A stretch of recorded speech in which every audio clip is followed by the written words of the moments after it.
and welcome back. We are here, and it is the final week of the Texas high school football regular season. I'm Adrian Broaddus. Zay Galindo is back with me. It's the Football Friday Night Podcast, presented by VP Marketing Warrior Allegiance, and we're here at the Sun City Sit Rep Studios. We are back in action. It's another packed week of high school football here in El Paso, and we're excited to be back here at Sun City Sit Rep. Shout out to Jaime Barraza, Jaime Huerta for putting this show on, our great production team behind the scenes, making sure that this episode comes out each and every week. You could subscribe to Sun City Sit Rep. Make sure you listen to all the great stories that are out there, community driven, community focused, all about us here in the 915. And that's the great team here at Sun City Sit Rep. So big shout out to them. If you're looking to start a podcast, you got a business, you got a sports team, you got a story, check out the team at Sun City Sit Rep. They can put you in a beautiful studio like this and make sure that your podcast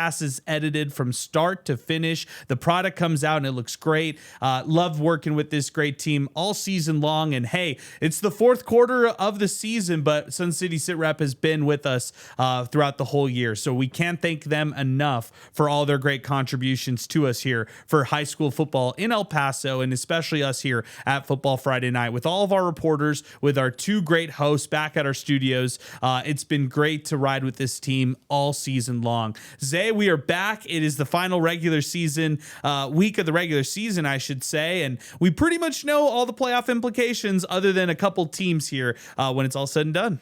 That is true, and we still have one district, wouldn't say up for grabs, but some things could shake up over the week if we have some interesting finals. Other than that, pretty excited. I can't believe it's blown by this far, and we're here. Playoff football is right around the corner. This is truly the playoff outlook, and appreciate Warrior Allegiance, VP Marketing, Sun City Sit Rep helping us out here for all of our playoff implications. They're going to be with us throughout the entire ride. We're going to have playoffs next week, so we'll preview all of that. And then the week after that, let's see if some El Paso teams make it further than just the bi-district round. Go to area, compete at the highest level. So excited about that. We're going to look to profile some of those coaches, athletes on our show for Football Friday Night, and of course here on Sun City Sit Rep as well. So let's jump into it and let's talk a little 6A football. We'll start off from the top and then we'll work our way to 4A. We'll preview this week and then we'll wrap up the show here and get ready for playoffs next week. So Eastwood,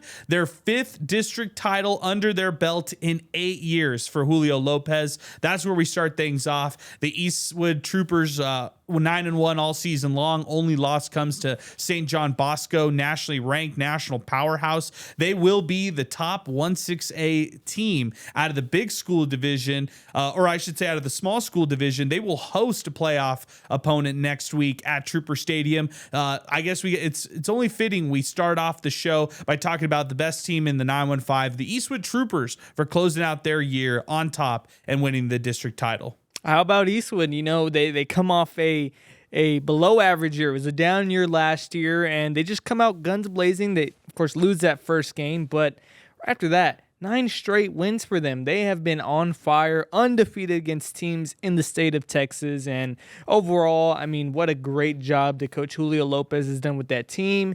And, got to give credit to that offense. They've been so consistent all year. That defense as well. That might be the best part of their team, honestly, their defense. But got to give some credit to Kingston Jeffrey. Still another year after this, the Troopers quarterback has. So scary for the rest of that district because they bring a chunk of that offense back and they bring some of that defense back too.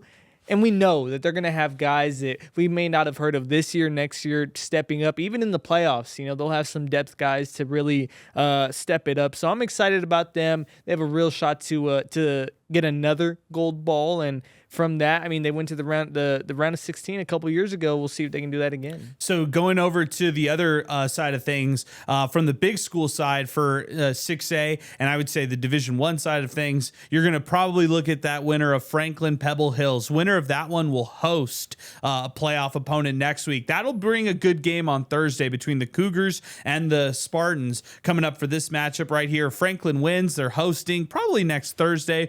Pebble Hills wins on that side of things. They look to host as well on their side. So that's kind of up for grabs this week. In Thursday's slate, when you look at Coronado Eastlake, that will be for the final playoff spot. How crazy is it that Coronado, as much as they've struggled this year, they still have a shot, outside chance to go into the Texas State playoffs when it's all said and done? If they win this week, if Coronado beats Eastlake this week, they get into the Texas State playoffs. That's a big implication right there for Coronado, and they're hosting this one come Thursday against the Falcons, which should be interesting in itself. But on the other side, Julian, Williams, what he has done all season long for the Falcons, he's grown. We don't talk about him enough as one of the premier junior quarterbacks who's going to be out of the class of 2027. But what Williams has done all season long has been real impressive. And so I think, Eastlake wins, they're in, they get that final playoff spot. They're going to be on the road next week, so they're going to end up having to travel on the playoff side of things. And then,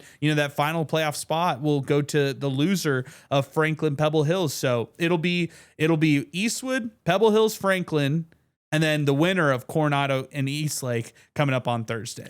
Yeah, I mean, those two teams, different trajectories, right? I mean, coming into the year, I think I had Eastlake as my number one team in the city.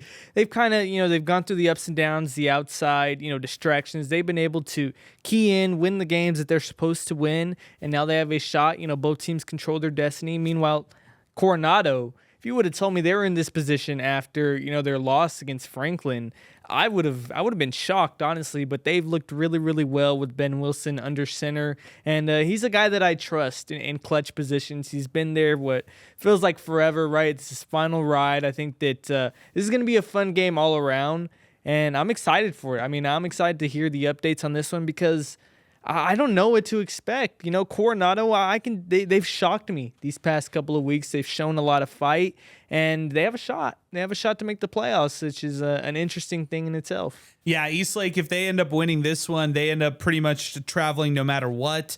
They'll probably play, a team like Permian, but the interesting part is the loser of Friendship San Angelo Central will likely come to El Paso and take on the Eastwood Troopers next week. So some kind of things you can monitor out of, Odessa, out of Midland for those 6A matchups right there. But regardless, Franklin wins, they're hosting next week. Pebble wins. It's most likely they're going to be hosting, but there's a chance they go on the road to take on the winner of San Angelo Central and Friendship. It just kind of depends on how this week will all set up. And really, the domino effect will be the Eastlake Coronado game. So if you're as confused as I am, don't worry. This is a kind of a confusing week when it comes to big schools, small schools out of 6A ranks.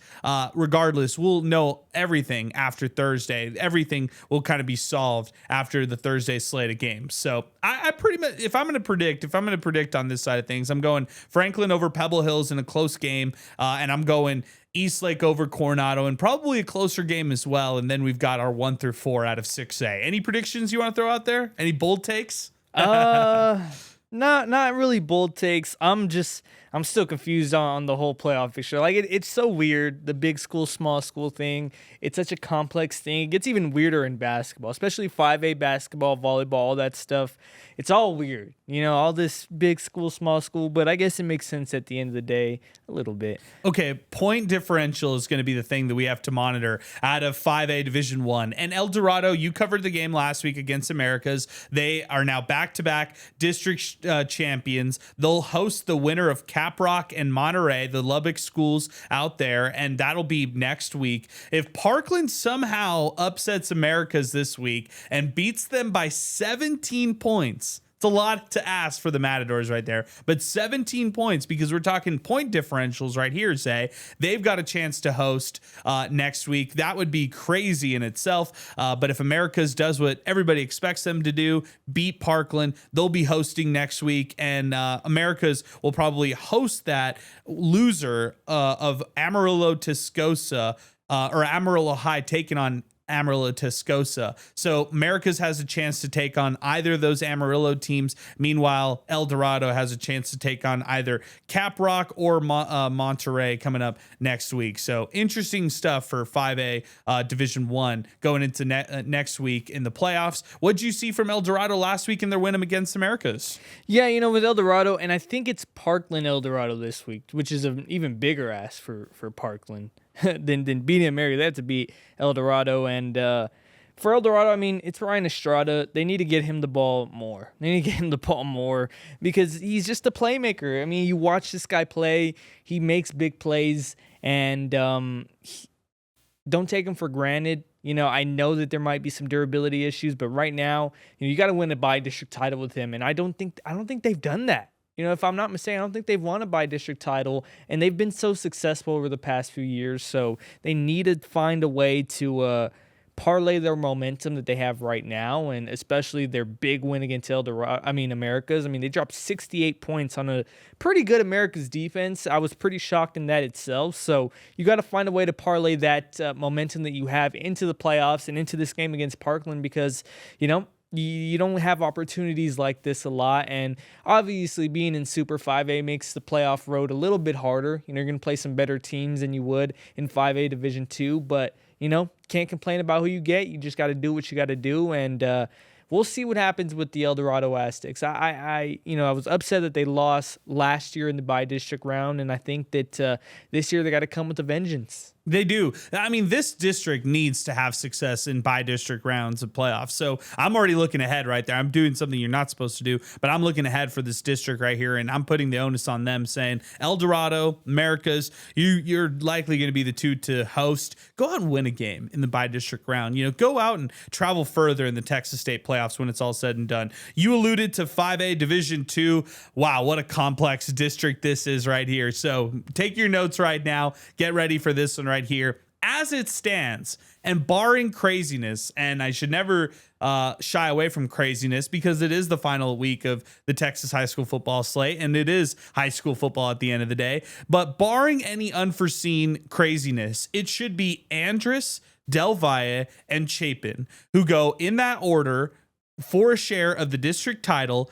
All three of them, but that should be the seeding order when it's all said and done going into next week's by-district playoff round. If that ends up holding true, Andress would get the top overall seed. They would end up hosting next week at home, likely Memorial. Del Valle would likely host Lubbock Cooper, and then the Chapin Huskies would likely play Abilene Cooper as the loser of that game against Amarillo Palo Duro, which is an interesting game in itself, and then Hanks will take on the winner of that one right there. So unfortunately for Chapin, they're kind of like the outside looking in team because of the point differential. That 40-7 loss just killed them in point differential. That really, against Andress earlier this year, they didn't make the change at that point to Davion Singleton as a quarterback, but they still get a share of the district title based on their wins this year, based on beating Del Valle and upsetting them this year.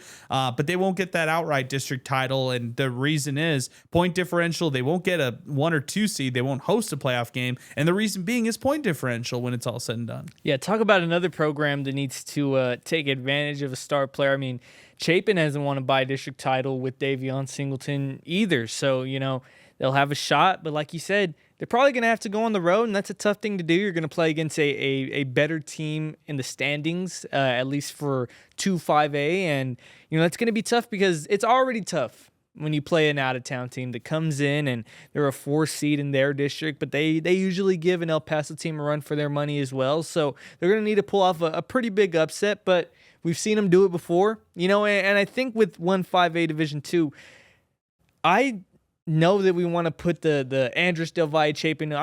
People want to set the order already, but what I've seen from this district is craziness, craziness week after week, and I'm not ready to pencil those teams in like that. Conoteo and Andress is going to be a good game. Chapin and Hanks is going to be a good game, and I think both Hanks and Conoteo, they have a shot. They have a puncher's chance, and if somebody comes out a little bit flat, you never know. But at the same time, Chapin and Andress, they both know what they're playing for, so I don't necessarily think that we have a huge, an upset or a trap game on our hands, but don't overlook those two teams. That's what I'll say. Between Chapin and Andress, who would you be more worried about going into this week, the final week of the regular season? Chapin at Hanks or Andress hosting Canutillo? Who would you be more worried about going into this week right here? I'd say Hanks and Chapin, because Hanks is a hot team. They're coming off a big win, and confidence can do wonders. Confidence can do wonders for you, and I know that they're going to be a confident team going into that one. And, they want that 3 seed too. So I think that Hanks, they tasted the winning already. I can see that game getting a little bit funky, but I can also see the Theo, Andress game getting a little funky too, And Theo, they might want to play spoiler. They are always going to be a well-coached team. And Andress, coming off that Del Valle loss a couple weeks ago, could still be stumbling a little bit. We don't know what's going to happen with Carmelo Jones. I don't know what's going on there, if they'll get him back.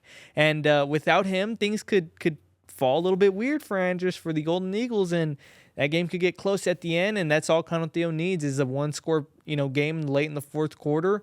That's going to be a tricky road for the Andress Eagles as well. Yeah, you think about the coaches on both sides. You got Valle with Hanks on one side. You got Brooks at Canutillo with the other side. I mean, those coaches want to win. Those coaches don't want to just lie down and just kind of give up all the playoff hopes out there right there. And especially for a team like Canutillo, play spoiler. A team like Hanks, can you move up in the seeding when it's all said and done? That's what they're playing for right here. Yeah, and I mean, like you said, those are two coaching staffs as a whole that they have a lot of experience. And I know that, Valle said Hanks is relatively new, but he's a coach that's been around for a while. He's a coach that he's known around El Paso, and he's won big games before. So I'm interested to see how these games go. At the end of the day, I still am taking Andress and Chapin to win them because they know they have a district title on the line.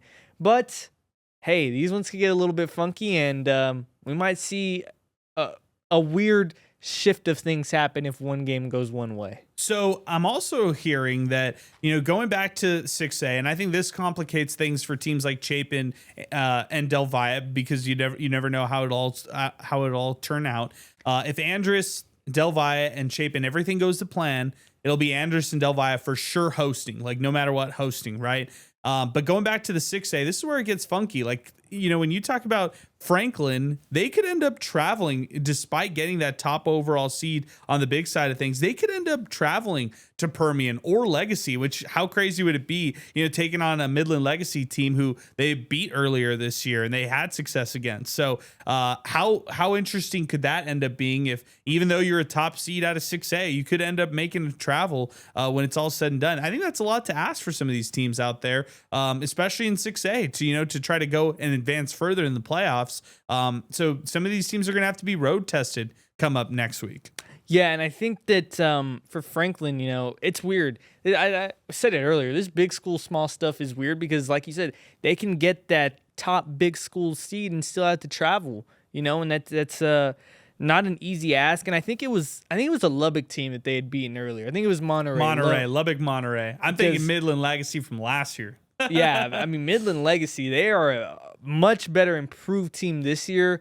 I mean, they've gone and played teams in the DFW Metroplex. They were on NFL Network. Like, I just turned on an NFL Network game, and it was Midland Legacy just there. And, of course, they're a historic team. They love their football out there, right? I mean, I think they were national champs, like, in the 90s or something. They have the, I guess, legacy, no pun intended, that you need in football. And that's a tough ask for a Franklin team that, what I'll say is that if they beat Pebble Hills and they get that second seed, they deserve to host a game. They shouldn't go on the road. So it's a tough, like you said, it's a tough ask and it's a tough break if that's the way it end up happening. But hey, we'll see. We'll see. All you got to do is, no matter who you're up against, you got to try and win that game. And for Ernie Powers, he's got to have a big game. He's got to have a big game. No matter where they're playing, no matter who they're playing, it's going to come down to him, and it's going to come down to that passing game as well. Yeah, let's go to the 4A ranks. This one was decided last week.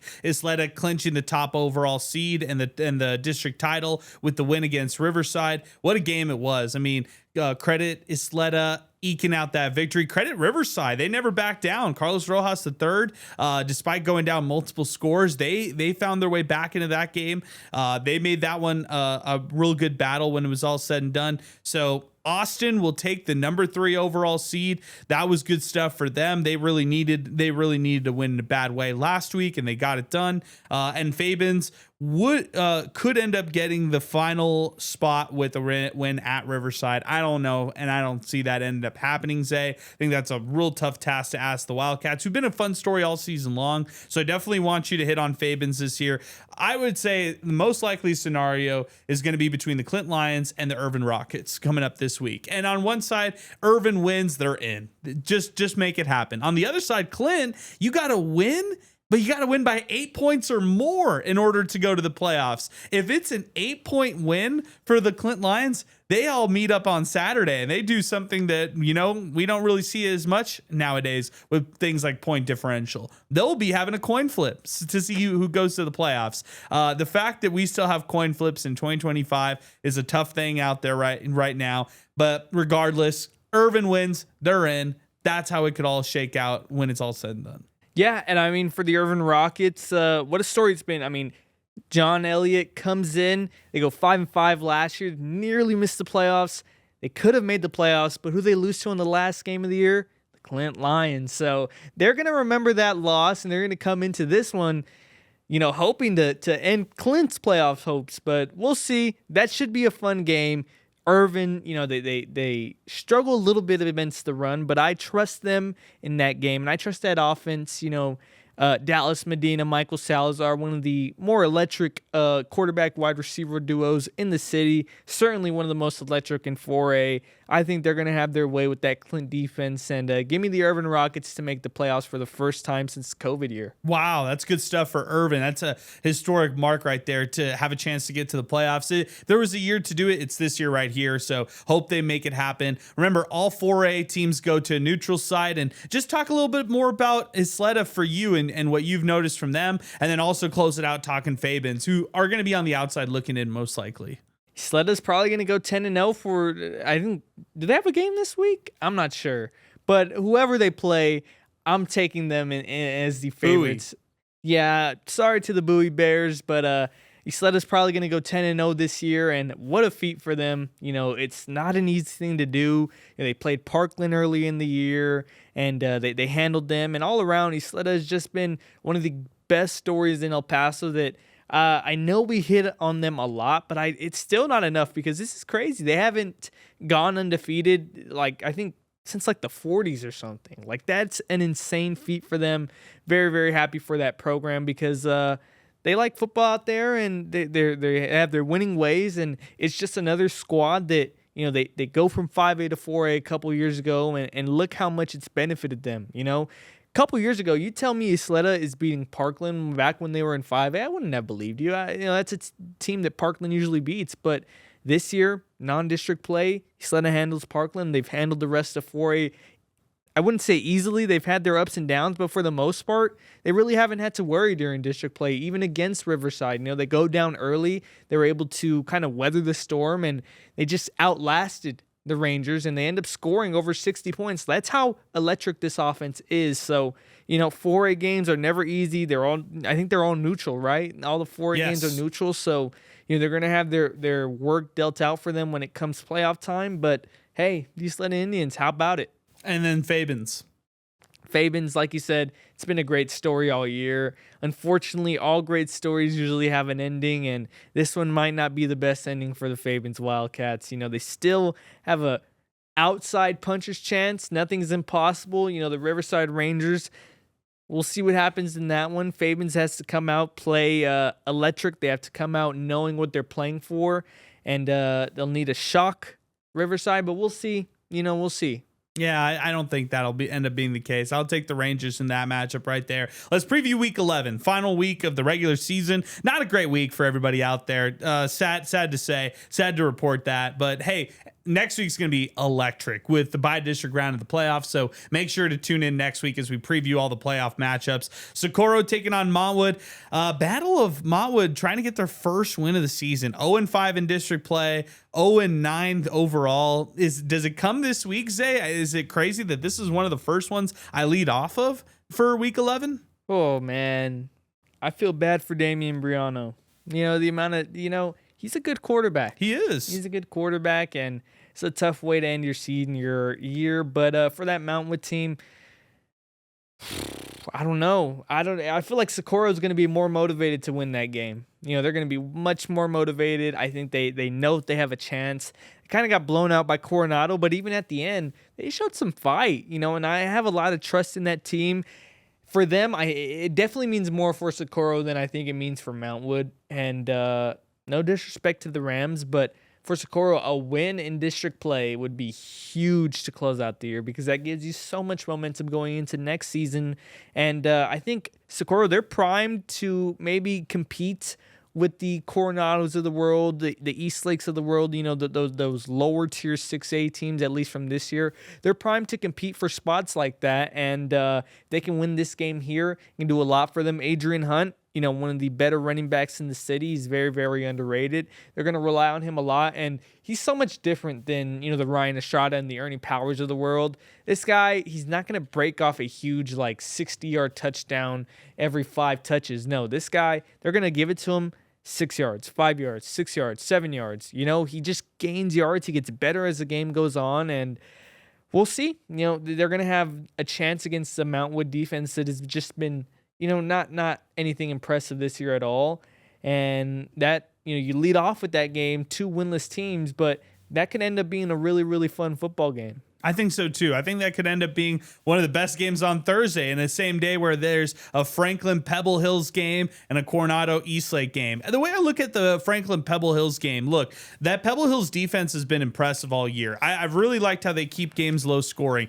Can they contain Ernie Powers? That's going to be the big key for this matchup right here. And can they stop the run for Franklin? Even if they dare Franklin to just throw the ball a lot, I still like Franklin's chances to keep up offensively. What's happened to this Pebble Hills offense? It's just, they have so much talent, but they've just haven't put it all together. You could blame the offensive front. You could blame maybe a lack of not really having a good running identity for them, but I just thought they'd have more firepower up to this point offensively. Me too, but teams, they know when you're so one-dimensional, right? They have the deep threats in Tarrant and LJ Bailey, and they have the quarterback with the arm and Joe Fernandez, but you just play over the top, and you got to force them, to beat you with the run game and, quick little short pass. And that's something that Pebble Hills has shown they struggle to do. And they need to figure that out because, look, it's still a good team, but your signature win being Midland, yeah, that's cool. You beat an out-of-town team, but they're not that good this year anyways, right? And you barely were able to score, 16, 15 points. You can't rely on that defense too much because that's asking a lot of them, right? That's asking a lot of a really, really good defense. And when playoff time comes, there's going to be times where that defense is going to end up breaking rather than bending. And you're going to need to go into some games that are going to go into high-scoring matches. So, I think it's a good opportunity for Pebble Hills playing against a Franklin offense that has scored over 70 points in, I think, 2 games already this season. You have Ernie Powers, and like you said, even if you dare, them to pass it, they're still going to have a chance to keep up. So it's time to see something from that Pebble Hills offense going into the playoffs because they need it. Okay, let's preview the last game that we're going to talk about here for Week 11. We hit on the other Friday games earlier, so let's just hit on Eastlake Coronado. Okay, on one side you got Williams, on the other side you got Wilson. It's just who's going to show up, who's going to be the better athlete in this game right here. Can Eastlake throw the kitchen sink? I know they've had bumps in the road. They had the coach change this year throughout the season. They've kind of righted the ship as best as they could. And they're still in position to clinch this last playoff spot. Them missing out on the playoffs, despite everything off the field, would be a disappointment big time. But similarly with Coronado, this season has been disappointing, and they've had struggles this year. But they've continued to keep themselves in the mix, kind of in the conversation. The loss to Eastwood was maybe their best game of the year, right? Holding the Troopers and taking that one really to the wire was a bright spot for this Coronado team. But you're not going to raise banners like that. You're going to win. You're going to raise banners by getting to the playoffs and getting to the postseason. It's something that Mike Pry has not done with this Coronado squad. Zay, can we pick Coronado this week? Can we give this Thunderbird team a big shot at winning and getting into the Texas State playoffs? Oh man. Oh, I don't know. I don't know. We've had so many games this year where I've said, I don't know. But this one, I truly don't know because look, on one side, like you said, you have the Eastlake team that has a lot of talent. Their defense has struggled a little bit. And then, of course, you lose your head coach mid-year. But they're still a good team, right? Julian Williams is still a really, really good quarterback. Jaden Sharp, Junior Trotman, he's got guys to throw it to. He's got a good running back. But on the other side, Coronado, man, I said it before, they get hot in November, late October. They get hot during this time.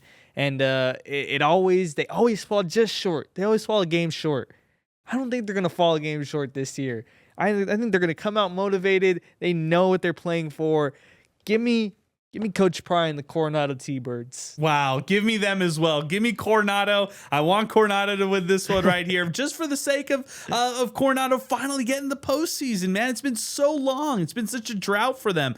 Give me the Thunderbirds here in this matchup right here. Upset pick of the week by yours truly and Zay Galindo. Hopefully we're not jinxing this Coronado team here for the final week of the regular season. Who knows? It's going to go up to the last play, maybe even the last drive when it's all said and done. Ben Wilson, Julian Williams. I just can't wait. Let's make it happen. This is going to be a fun one to watch all the way around. This is, and if Coronado does end up winning, what a fall from Eastlake, honestly. I mean, it's got to give them some grace because of everything that's happened this year, but they go from undefeated district champions to possibly not making the playoffs this year. Woo. Yeah, it's not a good look. And they had talent coming into this season. They had some high expectations too, but that's how we're going to leave it here today. Some predictions to close out the show, little hot takes here to close out the show. I love it. Hey, this is week 11, final regular season of the campaign. We've loved being out here at the beautiful Sun City Sit Rep Studios all season long. For Zay Galindo, I'm Adrian Broadus. Next week is the playoff outlook. All the by-district games here in El Paso, all the ones from El Paso area teams who are playing outside the city. We'll break it all down for you here at Sun City Sit Rep. This is a show that's by the community, for the community, and we are here to entertain you with some high school football storylines here as we wind up the season. For Zay, I'm Adrian. We've got Jaime Huerta producing the show. Jaime Barraza also helping out produce the show as well. Thanks to the great people at Warrior Allegiance, bringing us our game of the week each and every week. And then, of course, VP Marketing for powering our Football Friday Night on demand. We'll be back in action next week. Playoff outlook coming up next on 600 ESPN El Paso.